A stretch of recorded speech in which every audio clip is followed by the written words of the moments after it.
I too have my sheets up here. So is my husband here, Steve? He might be here, but that was to let you know for the downtime. As I'm now approaching my 4th decade in energy efficiency, I am looking towards the future, and you know, all the wonderful younger folks here take up the mantle, do things we could never dream of.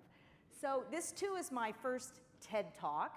Power Talk. I had carefully prepared these great slides, and then on Friday, when I finally got time to talk to this wonderful woman, Mary, who NEEP has let us all talk to, I discovered I had completely the wrong concept. So I hope it's going to work, but this is my one big idea, and it is that we change the paradigm for how we're doing energy efficiency to look at energy efficiency in its role as how it is going to achieve our goals in light of 2050 requirements for reducing greenhouse gas emissions. So the paradigm becomes energy efficiency and what it can do in light of what we need to achieve by 2050. We've had a great paradigm in energy efficiency for 40 years, because Carl and I knew each other way back when.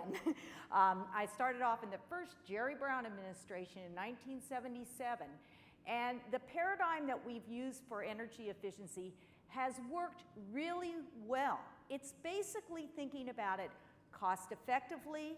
If it's using utility customer funds, you need to think about attribution, you need to really try to maximize every dollar you're spending, et cetera, et cetera. And if we didn't have climate change, I would absolutely say that's what we should continue with, because we have the best programs, the best efforts we have ever had. I mean, we're really doing very, very well in energy efficiency.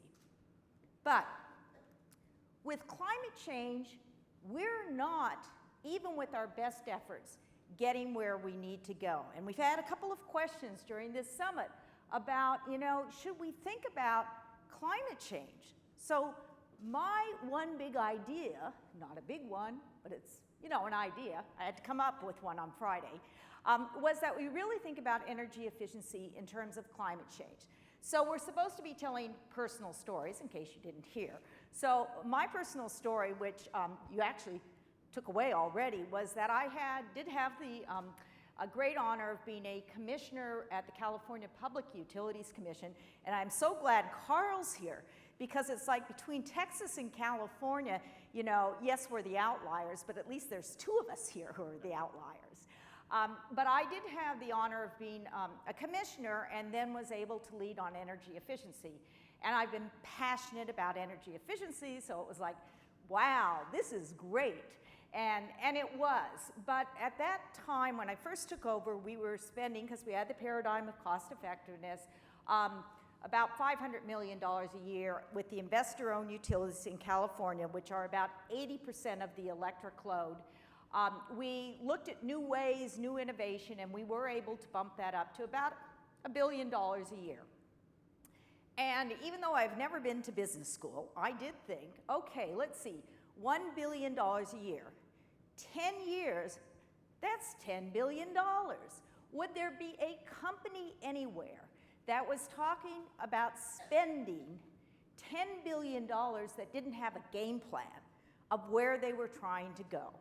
So we came up with this idea, well, let's actually have a long-term strategic plan on energy efficiency that was geared towards market transformation, and we had this, you know, nice tagline, making energy efficiency a way of life in California. We did a year-long stakeholder process. We used Lawrence Berkeley National Lab, and I am proud to say it's been updated a couple times, but it still is actually being used in California. Which, you know, if you had asked me, was it even going to be paid attention to? It's like, I didn't know that.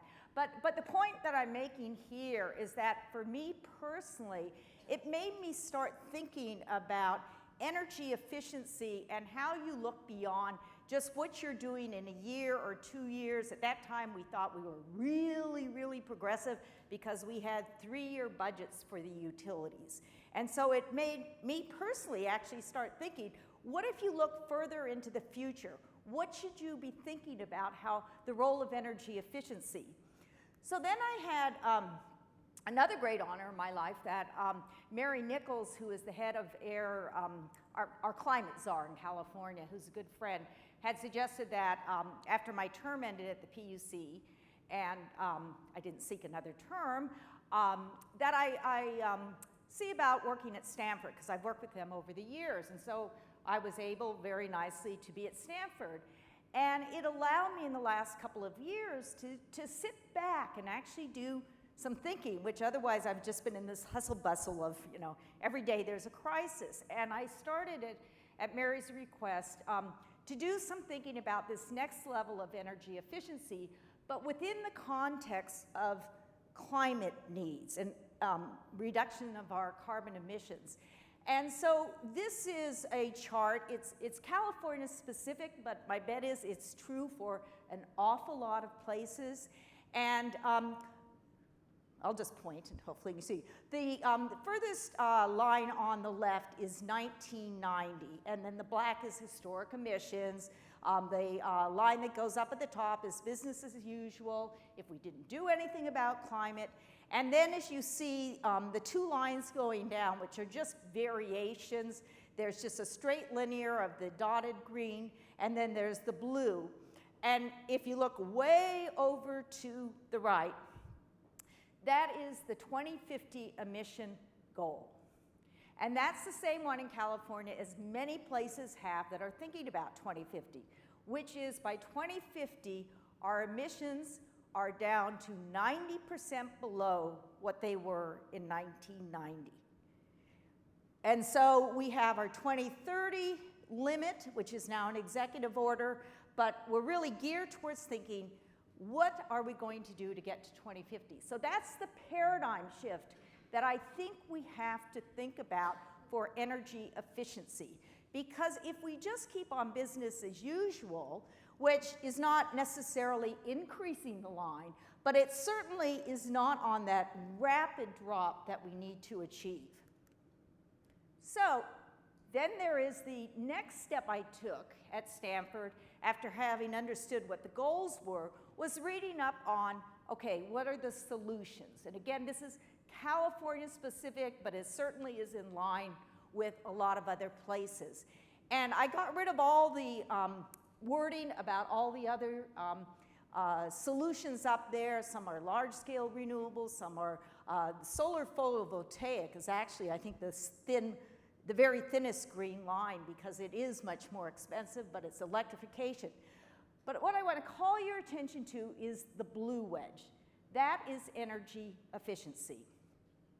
If you can see down on the bottom 2015, and then look up at what is the wedge for energy efficiency in 2015. It's not really very big. And this is in a state that has been doing energy efficiency for 40 years, who I know, Steve, we're number 2. We're going to get back to number 1. And I hope I'm not out of line, but we're not number 50. We've been doing a whole lot of it and successfully. But how on earth are we going to get that wedge that shows where we need to be throughout every year to 2050? And so my challenge is that we have to really think, I believe, of a new paradigm on energy efficiency that is not as constrained. And to my good friend, the consumer advocate, I understand these are difficult words to say, that are not as constrained about cost effectiveness and attribution. Because right now, where we have this approach, we are just rolling the dice, as far as I'm concerned, that at the end of the day, we're going to be able to add up enough attributes for cost effectiveness in non-energy area that's going to allow us to thread enough energy efficiency through that little, circle we've created that's going to get up there. I don't think that's going to happen, frankly. And I think we run a tremendous risk that despite all the efforts we are making, we're just not going to get there on efficiency unless we really change the paradigm that we use for efficiency. So now I'm going to go into, I hope you've seen the tale that I've done about how I started to think about energy efficiency looking out to 2050. So then we started to do some work both at Stanford and California about where could we really go in and get deep savings. And I was talking with PG&E, Pacific Gas and Electric, and they were showing me some of the work that they had been doing with one of the analytic companies, First Fuel, on going into, this is a study that they did of about 200 commercial buildings in California, where they basically used the analytics to understand where there were opportunities for savings. And they showed me all these slides and everything else, and even I was able to say, wait a minute, step back. I really can't tell the tale you are trying to tell. If we're going to start to change the paradigm on energy efficiency, we do have to talk a little bit simpler than what we're all used to. So I'm going to try this out. I stripped away even more language from what they gave me. The top wedge, the yellowish, is what we call above code savings. And that is the current paradigm up until a new law we passed in California last summer that said if you are using utility customer funds, you may only offer rebates to offset the costs of improvements in existing buildings for equipment that is above current code. Because there is a belief that sooner or later everybody in every building is going to be doing something and it's going to get up to whatever's the current code. So it would not be a good use of customer money if we went to anything other than saying whatever is the current code, only go out and subsidize equipment above it. But what this study said was, well, that's great for 25%, but what is there left in those buildings? And it found that in those buildings, 50% of the savings were just bringing those buildings up to code. And there was another 25% that would be from operational savings. And this was the light bulb moment for me, which is if you're thinking about that big wedge that I showed you, and then you're thinking about a current policy framework, it's not just like we're rats on the treadmill that we're just going to keep working harder and harder within our framework. We need to think about changing the paradigm. And so we do have a new law in California, AB 802, that as of this year is allowing the utilities to go in and use customer-funded programs to go after all the savings. And we're going to then judge it on what is the baseline consumption changes in those buildings. So I'm now going to end with the call to action, because as I understand it, TED Talks or whatever we're doing, there's a call to action. So here's mine, 3 points. Number one is research. And Steve, you're here, right? You know, this is great. Research. Find out in your own state or your region, is there a plan for getting to a 2050 goal on greenhouse gas emission reductions? And if there is a plan, read it and do understand what level of energy efficiency savings are being assumed. That's the first thing. And if there isn't a plan, for heaven's sakes, try to get a plan. But just understand, not just framework of 2 years, 10 years, look out to 2050, and what's that vision for energy efficiency?